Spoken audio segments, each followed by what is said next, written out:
Miss হবে না আপনার পছন্দের টিভি শো। দেখুন জি5 অ্যাপে একদম ফ্রি।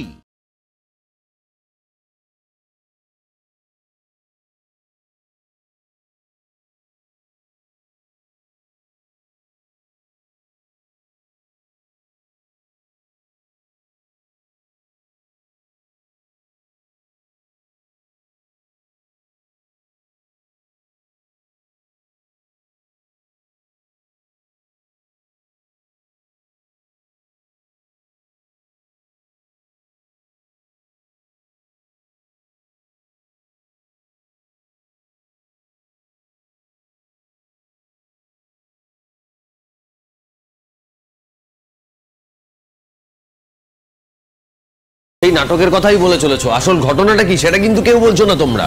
এই আদি, তুই কি বলতে চাইছিস? আমরা যা বলছি সব মিথ্যে। আরে কাকুমণি তুমি এটা আদি, তুই আমাকে একটা কথার উত্তর দে। তোর ওই ইনোসেন্ট, দুস্থ, অসহায় আনন্দী এখন কোথায়?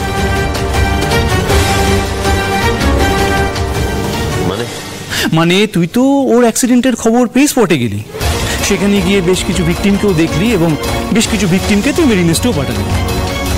সেখানে আনন্দী কোথায়? সবাই সবার বাড়ির লোককে পেল, অথচ তুই আনন্দীকে পেলি না।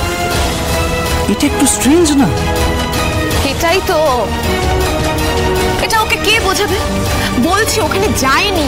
প্লিজ তুই এসবের মধ্যে কথা বলিস না প্লিজ। কেন কথা বলবে না আদি? কেন কথা বলবে না? তোর কি শুনতে অসুবিধা হচ্ছে? মানে তোর কি নিজেকে বোকা ভাবতে একটু কষ্ট হচ্ছে?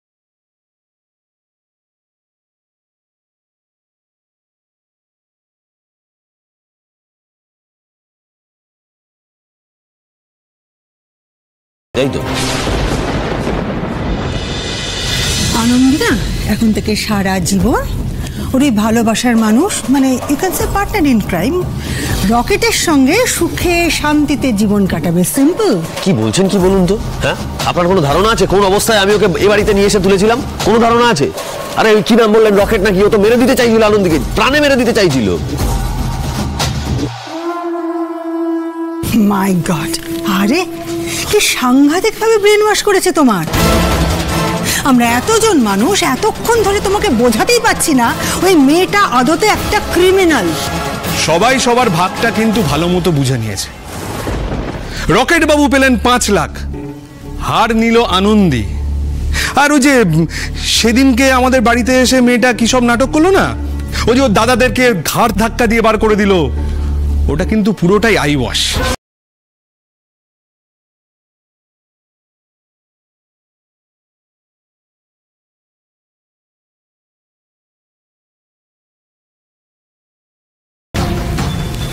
তুমি না বড় সরল, জানো তো? এই সব কিছু কিন্তু আগে থেকে এক সুতোয় বাঁধা ছিল, তোমরা সেটা বুঝতে পারোনি।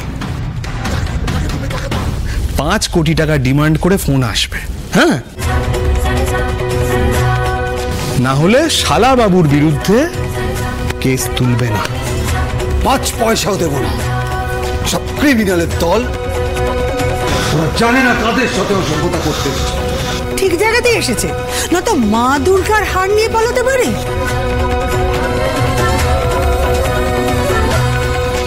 জি5 ডাউনলোড করুন আর সব এপিসোড দেখুন একদম ফ্রি।